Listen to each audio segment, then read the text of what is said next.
Mr. Curtis, if you would come forward. I would ask the court reporter to swear the witness. Mr. Curtis, would you please state your full name for the record? Name is Clinton Eugene Curtis. And what is your profession? I'm a computer programmer. Mr. Curtis, are there programs that can be used to secretly fix elections? Yes. How do you know that to be the case? Because in October of 2000, I wrote a prototype for President Congressman Tom Feeney at the company I worked for in Oviedo, Florida, that did just that. It would rig an election? It would flip the vote 51-49 to whoever you wanted it to go to and whichever race you wanted to win. To whoever you wanted to win.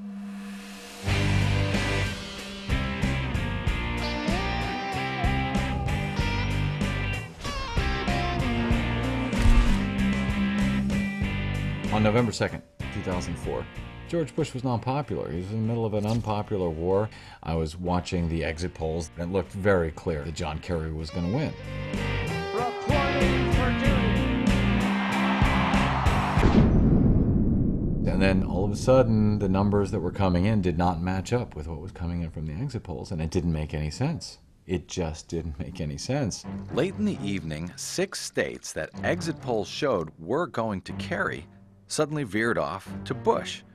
Ohio then became the tipping point of the entire national election. One guy who was reporting on the ground in Ohio from day one was attorney Bob Fitrakis of the Columbus Free Press. Bob Fitrakis and Cliff Arnebeck became the legal team suing for a recount in Ohio, taking on Ohio's Secretary of State J. Kenneth Blackwell, who also happened to be co-chair for the Bush-Cheney campaign in Ohio. But let me just remind you of a few of the facts. Ken Blackwell called it a model election, but we're trying to figure out, was he talking Mussolini's first coup? There were tens of thousands of acts of irregularity. In a single precinct in Ohio, a total of 638 ballots were cast on Election Day. Bush received over 4,000 of them. 24.93% of all the voters in Cleveland were purged, a city that went 83% for Kerry. 7,000 voters lost their right to vote in the inner city of Toledo because the Diebold OptiScan machines froze up.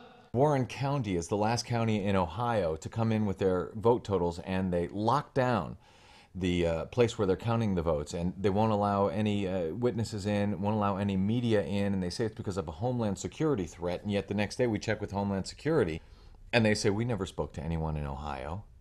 Bob Fitrakis reported a troubling aspect about Ohio's 2004 election night results. The function of the Secretary of State's computer servers to report election results was moved during the night of the election from Ohio to servers in Chattanooga, Tennessee. They were owned by Smart Tech. Fitrakis reports that Smart Tech hosts a number of GOP websites, including the Republican National Committee and even Karl Rove's infamous White House email accounts, 4 years of which have gone completely missing. The mythical surge in Delaware County. In one precinct, the last 359 voters voted for George Bush. And they said, well, maybe a church bus showed up. Well, not everyone lives at the same address unless you're a follower of David Koresh. The Green Party and the Libertarian Party turned out to be huge heroes because they stepped up and said, we want a recount in Ohio. You guys, you know, we're presidential candidates. You can say, we want a recount. Well, you only got 7 votes in Ohio. Don't care. We want a recount. Maybe I got 10. That's right. That's what I want to know. John Kerry didn't fight. Where was he? Hiding out, being low-key. I mean, one of his attorneys told me, well, he wants to remain viable in 2008. This program is brought to you by Link TV for educational and non-commercial use only. Link TV is the only US network dedicated to global and national news, uncompromising documentaries, and diverse cultural programs. Programs which connect you to the world.